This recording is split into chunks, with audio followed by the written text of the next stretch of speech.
Okay, now moving on to question number 25. 25 कह रहा है कि if 5 by 6n is equal to 60,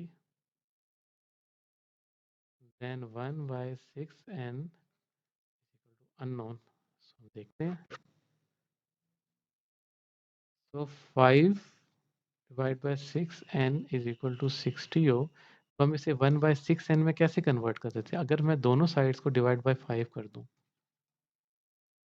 divide by 5 both sides, क्या हो जाएगा?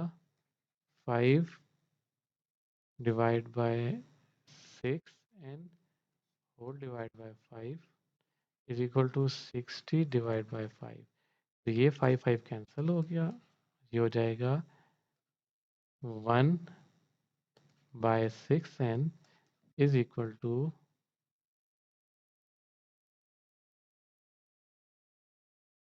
12. Option number C is the correct one.